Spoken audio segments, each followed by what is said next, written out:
அமைச்சர் நிர்மல்குமார் செய்தியாளர்களை சந்திக்கிறார். காட்சிகளை பார்க்கலாம். சாமானிய மக்கள், ஏழை எளிய மக்களுக்கு அந்த நீதிகள் உடனடியாக கிடைக்கப்பட வேண்டும்.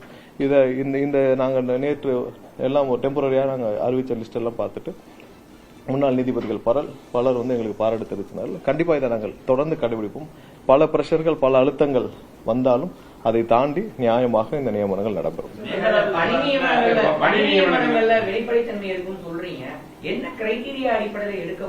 இல்ல, ஏற்கனவே இதற்கான வழிகாட்டுதலை உச்சநீதிமன்றம், உயர்நீதிமன்றம் கொடுத்திருக்காங்க. எப்படி நீங்க நியமிக்கணும், எப்படி கால்ஃபர் பண்ணணும், எப்படி அப்ளிகேஷன்ஸ் வரணும். பட் நியமனங்கள் அப்படின்னு வரப்போ, அது அரசு நியமிக்கும் நியமனங்கள் வரப்போ பல இடத்துல இதுக்கான அவங்க தேவையான நபர்களை நியமிக்கும் தகுதி இல்லாமல் பலர் பணங்களை கொடுத்து விட்டு இதற்கு முன்னால் இருந்திருக்கிறார்கள் என்று கேள்விப்பட்டோம். சோ அதெல்லாம் இனி நடக்காது. அப்படிலாம் இருக்காது. தகுதி இல்லாமல் பணத்தை மட்டும் கொடுத்து விட்டு எல்லாம் இருக்காது. நியாயமாக, நேர்மையாக யார் யாருக்கு தகுதியின் அடிப்படையில் மட்டுமே அரசு வழக்கறிஞர் நியமிக்கப்படுவார்கள். அதை கண்டிப்பாக கண்காணிக்கப்படும். அதில் எந்த தவறும் நடக்காத அளவுக்கு தான் இதுவரை நியமனங்கள் நடைபெற்று வருது. இனிமேல் அப்படிதான் முதல்வர் தலைமையிலான அரசு இந்த அரசு வழக்கறிஞர் தொடர்பட்ட அனைத்து விஷயங்களும் முடிவில் எடுக்கப்படும். ஒரு மாத காலத்துக்குள் நாங்க படிப்படியாக அனைத்து நியமனங்களும் செய்து முடிக்கப்படும். இல்ல, மேகதாது விளைச்சத்துல தெளிவாவே சொல்லியாச்சு. கண்டிப்பாக மேகதாது அணை கட்டுவதற்கான எந்த அனுமதியும் கண்டிப்பாக அதை அனுமதிக்க மாட்டார் முதல்வர். அதற்கு தேவையான அனைத்து சட்டப்பூர்வ நடவடிக்கைகளும் எடுக்கப்பட்டு தான் வருது. ஒவ்வொரு நாளும் அதற்கான ஃபாலோ அப் முதல்வர் அலுவலகத்திலிருந்து முதல்வர் சார்பாக முதல்வர் முடக்கி விட்டு தான் இருக்கிறாரு. கண்டிப்பா மேகதாது அணை கட்டுவதற்கான எந்த முயற்சிகளை எடுத்தாலும் அதை சட்டப்பூர்வமாக தடுக்க அனைத்து முயற்சிகளையும் முதல்வர் எடுத்துக்கொண்டுதான் இருக்கிறார். இல்ல, அதற்கு இப்பதான் கோர்ட் வெக்கேஷன்லாம் முடிய போகுது. ஸோ ஒவ்வொரு ஸ்டேஜஸ்லயும் பண்ண வேண்டியிருக்கு. ஸோ அது எல்லாத்தையும் கண்டிப்பாக முடிக்கும்.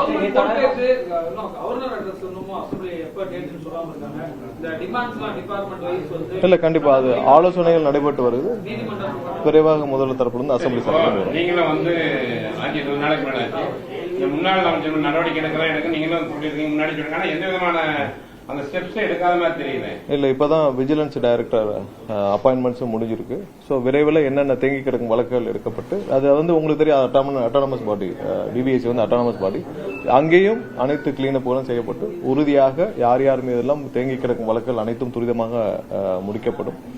அங்கேயும் அரசு வழக்கறிஞர்கள் எப்படி செயல்பட வேண்டும் என்று அதிலையும் என்னென்ன மாதிரியான வழிகாட்டுதலை நாங்கள் கொடுத்துக் கொண்டிருக்கோம். சோ சிறப்பாக எல்லாமே, ஏன்னா தேங்கி கிடக்கும் வழக்குகள் எல்லாம் முடிக்கப்பட வேண்டும். எங்கெங்கெல்லாம் தவறு செய்தாலும் அவருக்கு உடனடியாக தண்டனை கிடைக்கப்பட வேண்டும். நீதிமன்றங்களில் நீதிபதிகள் அவங்களுக்கு தேவையான நீதிமன்றங்களை சிறப்பாக நடத்தி முடிக்க அனைத்து உதவிகளையும், அனைத்து உத்தரவாதங்களையும் அனைத்து அரசு சார்பாக அனைத்தும் செய்து கொடுக்கும்.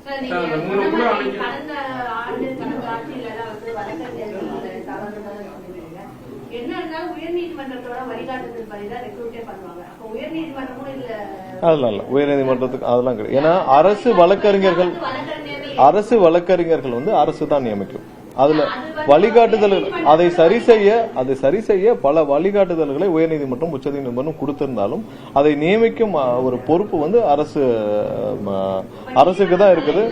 இல்ல, நீதிமன்றங்கள் பல இடங்கள்ல தலையிட்டு பல வழிகாட்டுதலை கொடுத்திருந்தாலும் நியமிக்கும் பொறுப்பு அரசுக்கு தான் இருக்குது. அதை முறையாக பின்பற்றி முடிவெடுக்க வேண்டிய இடம் அரசுகிட்ட தான் இருக்குது. அதை சிறப்பாக நியாயமாக செய்ய வேண்டிய இடத்துல நாங்க இருக்கோம். அதை தான் இந்த டேர்ம்லயாவது இந்த முதல்வர் அண்ணன் விஜய் தலைமையிலான அரசாவது உறுதியாக, நியாயமாக, தகுதியின் அடிப்படையில் மட்டுமே நியமிக்கப்படுவார்கள். அதில் எந்த குறுக்கீடும் இருக்காது. பல பிரஷர் எங்களுக்கு வந்தாலும், நான் திரும்ப சொல்றேன், பல பிரஷர் எங்களுக்கு வந்தாலும் அதையெல்லாம் எங்கேயுமே எடுத்துக்கொள்ளாமல் நியாயமாக, நேர்மையாக, இதே மாதிரிதான் அனைத்து முடிவுகளும் முதல்வர் தலைமையிலான அனைத்து அமைச்சரகமும் எடுக்கும். இப்ப குவாரிகள் பல நிப்பாட்டப்பட்டிருக்கு. அவர்கள் எல்லாம் பல வழிகளில் எந்த வழியில் வந்தாலும் எங்களை சரி கட்ட முடியாது. இது மாதிரியான அனைத்து விஷயங்களிலும் எங்கெங்கெல்லாம் தவறு இழைக்கப்படுதோ அனைத்தும் நியாயமாக, நேர்மையாக முடிவுகள் எடுக்கப்பட்டு தண்டனைகள் வழங்கப்படும்.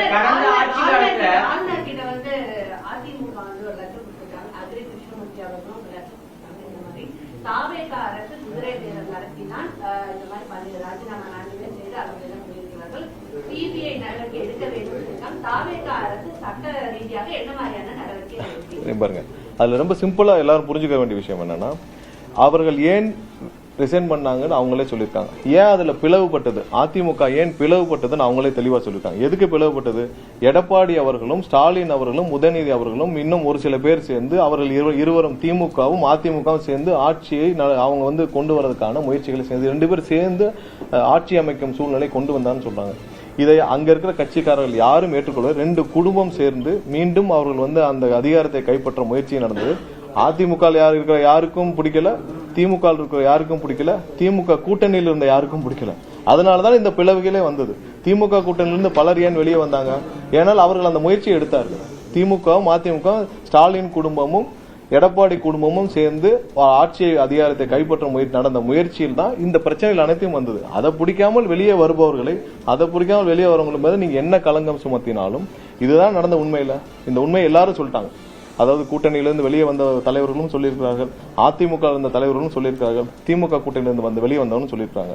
சோ இந்த முயற்சி தான் இது எல்லாத்துக்குமான அடித்தளம். சோ இப்படி தங்களையும் தங்கள் குடும்பத்தையும் காப்பாற்றிக் கொள்ள நடக்கும் தலைவர்கள் மத்தியில் எப்படி அவர்களை நம்பி அங்க இருக்கிற தொண்டர்களும் அங்க இருக்கிற எம்எல்ஏக்களும் எப்படி பயணிப்பார்கள்? இப்ப நீங்களே இருக்கிறீங்க, இன்னைக்கு வந்து ஒரு கட்சியில சேரணும்னா திரு எடப்பாடி அவர்கள் ஸ்டாலின் நம்பியே சேருவீங்களா? இவர்கள் 2 பேரும் அவங்க குடும்பத்தை காப்பாத்திக்க 2 பேரும் சேர்ந்து ஆட்சி அமைக்க நினைச்சாங்கன்னா அங்க இருக்கிற மத்த தலைவர்கள் எப்படி அவங்களை நம்பி பயணிப்பாங்க?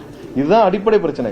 இதை விட்டு நீங்க போய் எந்த லெட்டர் கொடுத்தாலும் இதுதான் அடிப்படை பிரச்சனை. இவர்கள் இருவரும் சேர்ந்து ஆட்சி அமைக்க முயற்சிக்கிறார். அதனால இந்த பிரச்சனையே வந்துச்சு. இதற்கும் அவங்களோட தனிப்பட்ட முடிவு. அவங்க வந்து அந்த கட்சியில அந்த தலைவரை நம்பி பயணிக்க முடியாதுன்னு சொல்லி வெளியே வர்றாங்க, அவங்க ரிசைன்மெண்ட் வர்றாங்க, அவங்க வந்த பிறகு ஜாயின் பண்றாங்க. இதுல என்ன தவறு இருக்கு? எங்கேயுமே எந்த பேரமும் பேசப்படவில்லை. 100%. அவர்கள் தனிப்பட்ட முடிவால் அவர்கள் வெளியே வந்து ராஜினாமா செஞ்சு ஏன் வெளியே வந்தாங்கன்ற காரணம் அனைவருக்கும் தெரிந்த காரணம். நான் சொன்ன காரணம் தான் அனைவருக்கும் தெரிந்த காரணம். அதற்கு முன்னாடி யாரும் இந்த முயற்சி எடுக்கல. அதாவது அவங்க வந்து ரிசைன் பண்ணணும்னு வரல, எந்த பிளவும் இல்லை. இவர்கள் இந்த முயற்சி எடுத்த பிறகுதான் இந்த பிளவே வருது, அந்த கட்சிக்குள்ள இந்த பிளவே வருது. திமுக இருந்த கூட்டணி கட்சிகள் ஏன் வெளியே வந்தாங்க? 2 பேர் சேர்ந்து ஆட்சி அமைக்க முயற்சி செய்தால் இதை எப்படி நாங்கள் அனுமதிக்க முடியும்னு சொல்றாங்க. அதிமுகவுடன் சேர்ந்து பாஜக கூட்டணியில் இருக்கும் அதிமுகவுடன் சேர்ந்து நாங்கள் எப்படி ஆட்சி அமைக்க முடியும்? திமுக கூட்டணியில் இருக்கிற கட்சியில் இருக்கிற தலைவர்கள் எல்லாம் வெளியே வந்தாங்க. சோ இதான் அடிப்படை பிரச்சனை. இந்த பிரச்சனையிலிருந்து எல்லாரும் வந்து வெளியில ரிசைன்மெண்ட் வர்றாங்க. ஒரு 2 குடும்பமும் காப்பாற்றிக் கொள்ள என்ன முடிவுகளும் எடுக்க சூழ்நிலை இருக்கிற தலைவர்கள் நம்பி எப்படி பயணிப்போம்னு கேட்கறாங்க. அதுதான் அவருடைய பிரச்சனையை தவிர்த்து எந்த இடத்திலும் பேரம் பேச வேண்டிய அவசியம் இல்லை. எங்களுக்கு கூட்டணி பலத்தோடு நாங்கள் 120 பேர் எங்களுக்கு ஆதரவு கொடுத்து கவர்னர்ட்ட கொடுத்திருக்கோம். எங்களுடைய கூட்டணி கட்சிகள் எங்களுடன் தோளோடு தோளாக நிற்கிறார்கள். அதுல எந்த இடத்துல நாங்கள் பேரம் பேச வேண்டியோ எதுவுமே அதுக்கான கட்டாயம் இல்லை. அவர்கள் தனிப்பட்ட முடிவு. அவர்கள் நீதிமன்றத்துக்கு சென்றால் அதை வந்து சட்டபூர்வமாக நான் எதிர்கொள்வேன். நன்றி நன்றி.